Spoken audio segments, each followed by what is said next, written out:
Cobb steals secrets by entering other people's dreams, but his chance to return home depends on doing the impossible, planting an idea instead. As the dream layers deepen, Cobb's own memories become the mission's greatest threat. This is Inception. Cobb meets businessman Sato inside an elegant dream, explaining that trained extractors can steal secrets when a sleeping mind lowers its defenses. Cobb presents himself as the best extractor available, promising he can locate even the information Sato protects most carefully inside his subconscious.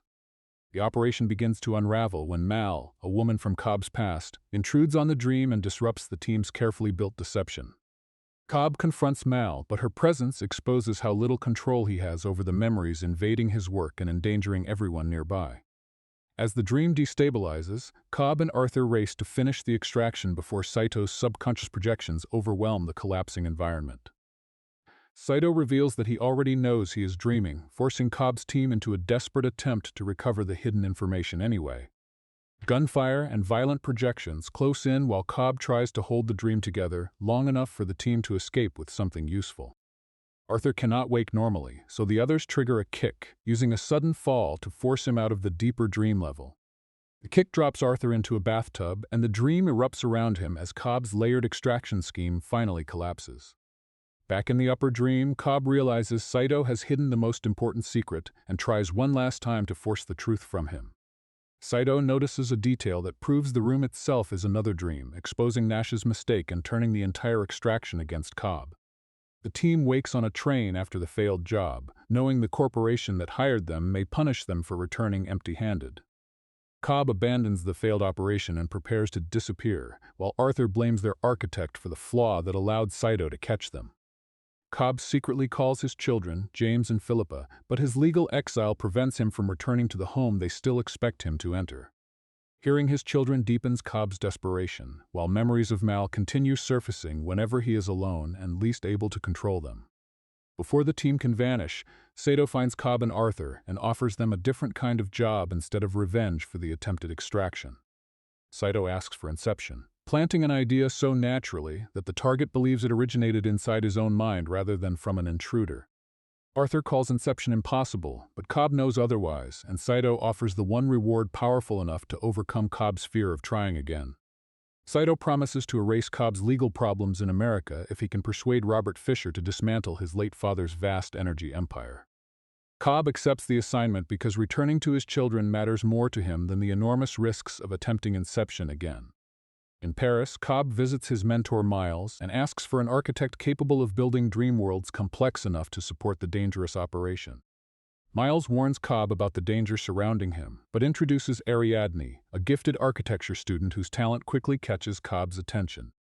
Cobb tests Ariadne by asking her to design a maze, then begins teaching her how dream architecture can hide and shape a sleeping mind. During Ariadne's first shared dream, Cobb explains that the dreamer creates the world while the subject's subconscious fills it with people and reactions. Ariadne realizes they are already dreaming, just as the environment becomes violently unstable and the street around them starts reacting to her awareness. Rather than panic, Ariadne experiments with the dream, discovering that physical rules can be bent when the architect treats reality as editable material. She learns that valuable secrets often appear inside symbolic, secure places, because the subconscious naturally builds defenses around information it wants hidden. Ariadne folds Paris over itself, but Cobb warns that dramatic changes attract hostile projections that treat a foreign dreamer like an infection. Cobb cannot stop those projections from focusing on Ariadne, and Mal suddenly appears among them, turning a training exercise into another dangerous intrusion. Ariadne recreates a familiar bridge, prompting Cobb to forbid building directly from memories because remembered places can blur the line between dreams and reality.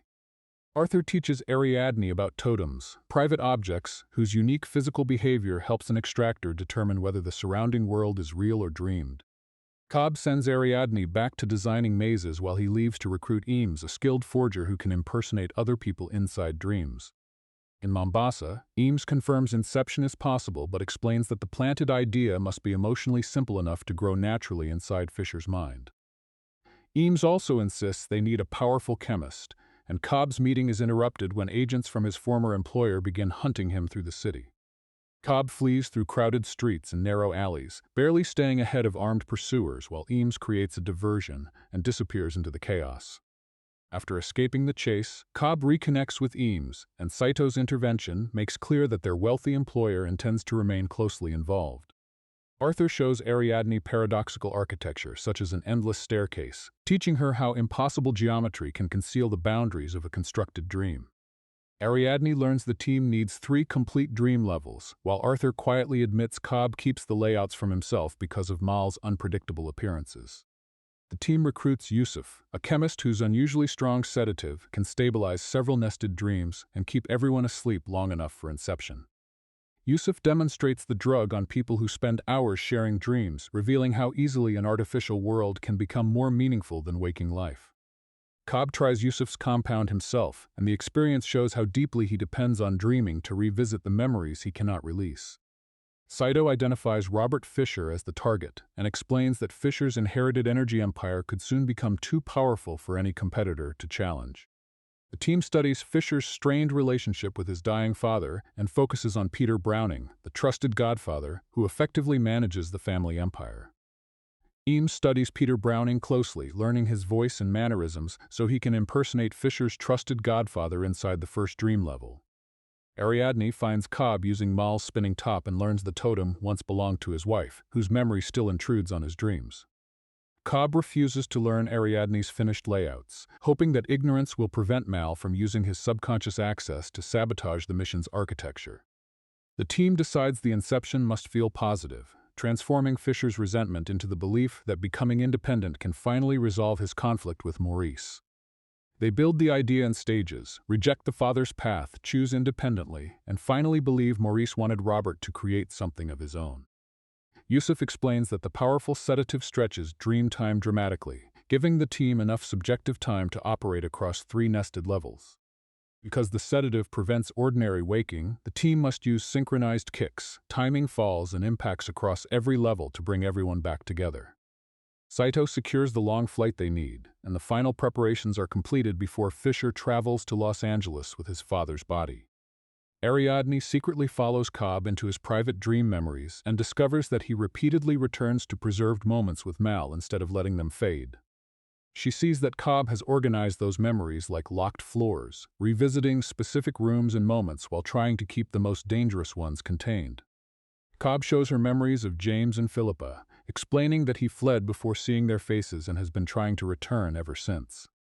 Ariadne realizes Cobb's guilt gives Mal's projection power, and she warns that the mission will remain dangerous until he stops hiding from that guilt. Inside a hotel memory, Ariadne sees how forcefully Mal can confront Cobb, confirming that his private memories can break into any shared dream they build. When Maurice Fisher dies, the operation becomes urgent. Ariadne insists on joining because someone must understand Cobb's instability if Mal appears during the mission. Saito confirms the final arrangements, while Cobb accepts that this flight is his best chance to clear his name and return to his children. On the plane, Eames approaches the grieving Robert Fisher, while the team quietly prepares to drug him and begin the shared dream without attracting attention. Once Fisher is asleep, the team connects everyone to Yusuf's shared dream device, beginning the operation while their bodies remain sedated in the aircraft cabin. The first dream opens in heavy rain, where Eames takes a taxi and starts the staged kidnapping, designed to make Fisher depend on the team's deception. Cobb and the others close in on Fisher through traffic, positioning their vehicles for the abduction before his subconscious realizes what is happening. The abduction immediately goes wrong when Fisher's subconscious deploys armed defenders, turning the city streets into a violent chase through heavy rain. Saito is shot during the ambush, and the team realizes their target's mind has been trained specifically to resist extraction with militarized projections. A freight train suddenly tears through the street, another uncontrolled piece of Cobb's subconscious that has invaded a dream he was supposed to help manage. Arthur discovers the worst consequence of Yusuf's sedative. Dying will not wake them but will send their minds into limbo for an unknown length of time. The team blames Cobb for hiding that danger, yet retreat is impossible because the flight will keep their bodies sedated for many more hours. To continue, they interrogate Fisher and use Eames's disguise as Browning, hoping to make Robert believe his godfather has hidden something important from him. The false Browning claims Maurice left Robert a secret combination, pushing him to search his own memories for 6 numbers that may open a symbolic safe. Robert admits his father remained emotionally distant even after his mother's death, giving the team the painful relationship they need to reshape. Cobb checks on wounded Sato and promises to find him if he dies and falls into limbo, repeating the agreement that brought them into the mission. Ariadne presses Cobb for the truth about Mal, forcing him to explain that he and his wife once became trapped together in limbo for decades. Cobb describes how he and Mal built an entire city from memory, eventually losing any reliable sense of where the dream ended and reality began. When they finally returned to waking life, Mal carried one devastating conviction with her: the world around them still was not real. In Cobb's memory, Mal prepares to jump from a hotel ledge, insisting death is the only way for them to wake into the true world. Cobb begs her to think of James and Philippa, but Mal has framed him so he will be forced to follow her after she dies. Mal jumps despite Cobb's pleas, leaving him accused of her death and forcing him to flee the country without saying goodbye to his children. Ariadne understands that Cobb's guilt gives Mal power inside every dream, but Cobb insists he must finish the job before he can face that guilt. Back on the first level, Fisher is forced to provide 6 random numbers, which the team will later transform into a meaningful combination inside his subconscious. Eames proposes turning Fisher against Browning rather than against Maurice, creating a path toward emotional reconciliation with his father instead of simple revenge. With hostile projections closing in, Yusuf drives the van toward the next stage, while the others prepare to descend into the hotel dream below. On the second level, Cobb approaches Fisher as Mr. Charles, pretending to be a subconscious security specialist assigned to protect him from dream thieves. Arthur warns that the Mr. Charles tactic is dangerous because it requires telling Fisher he is dreaming, which makes the subconscious far more alert. Cobb deliberately points out impossible weather and missing memories, convincing Fisher that someone is trying to manipulate him inside a dream. Ariadne briefly distracts Fisher's subconscious with a kiss, while Cobb continues guiding him toward the belief that his own mental defenses can be trusted. Fisher accepts that he is dreaming, and Cobb presents himself as an ally rather than an attacker, gaining the target's cooperation for the next descent. Cobb warns Fisher that dying under this sedative will only send him deeper, preventing the frightened heir from using death as a way to wake himself. Fisher remembers the kidnapping and the mysterious numbers, allowing Cobb to frame Browning as the real conspirator trying to steal Maurice's final secret. Arthur prepares the hotel kick, explaining that the van's fall on the level above will eventually remove gravity from their own dream. The team enters another shared dream, telling Fisher they are descending into Browning's subconscious, even though the level actually belongs to Fisher himself. Eames, disguised as Browning, claims Maurice's final will was meant as one last insult, encouraging Robert to prove he can build something independently. Cobb persuades Fisher to invade the supposed Browning dream and discover what his godfather is hiding, making Fisher actively participate in his own inception. The team sedates Fisher and descends again, leaving Arthur behind in the hotel to guard their sleeping bodies and prepare the next synchronized kick. Above them, Yusuf races the van toward the bridge, while the sleeping team's movements translate into dangerous shifts of gravity on the hotel level. Arthur fights Fisher's projections in a rotating corridor, adapting to walls and ceilings that keep changing as the van loses control above him. The third level opens in a frozen mountain fortress, where Eames must guide Fisher through heavy defenses toward the vault containing the planted emotional message. Yusuf's van skids across the road, and every violent movement changes the physics of the dreams below, making precise timing increasingly difficult. The van reaches the bridge too soon, forcing the team to abandon the first kick and wait for the vehicle to hit the water instead. An avalanche and gunfire close around the snow team, while Fisher's trained subconscious sends heavily armed projections to defend the fortress. Cobb, Ariadne, Eames, Saito, and Fisher press deeper into the complex as the defenders tighten their attack from the surrounding snowfields. Ariadne reveals a hidden shortcut through her maze, giving the team a faster route to the vault, even though Cobb never wanted to know it. With the first kick missed, the sleepers in the van have only minutes left before the final impact with the river must wake everyone. Eames leads Fisher across the snow toward the central chamber, while Cobb and the others hold off projections long enough to keep the path open. In the gravityless hotel, Arthur straps the sleeping team together and positions them inside an elevator so an explosion can create an artificial falling kick. The fortress defenders keep advancing, but Eames and Saito continue clearing the route while Fisher approaches the secure chamber built around his father's memory. Arthur finishes rigging the elevator, turning the hotel itself into a device that can synchronize their escape with the collapsing levels above and below. Ariadne reaches the inner complex as Cobb's projection of Mal appears again, putting Fisher in immediate danger just before the inception can be completed. Mal shoots Fisher, and Eames finds him dying before he reaches the vault, apparently destroying the mission at the moment success seemed closest. Cobb proposes following Fisher into limbo, while Eames prepares a defibrillator shock that may send him back upward if they can find him in time. As Cobb and Ariadne descend into limbo, Yusuf's van finally crashes into the river, beginning the last sequence of synchronized kicks across the dream levels. Saito's condition worsens on the snow level, leaving Cobb another problem. If Saito dies, Cobb must eventually find him somewhere inside limbo. Cobb and Ariadne enter the ruined city he once built with Mal, searching its abandoned towers and streets for Fisher before the remaining kicks arrive. The deeper they travel, the more Cobb's old memories dominate the landscape, including the homes and neighborhoods he reconstructed during decades with Mal. Mal confronts Cobb inside their former home, offering him the dream life he lost and insisting that his supposed waking world may still be unreal. Cobb refuses to accept the children in limbo as real, because their unchanged faces prove they are memories rather than the family waiting outside. He finally admits that he performed Inception on Mal, planting the idea that their limbo world was not real so she would agree to leave it. That idea survived waking life and kept growing, convincing Mal that reality itself was another dream and that death was the only escape. Cobb accepts responsibility for planting the thought, but Ariadne reminds him that Fisher is still nearby and their remaining time is disappearing rapidly.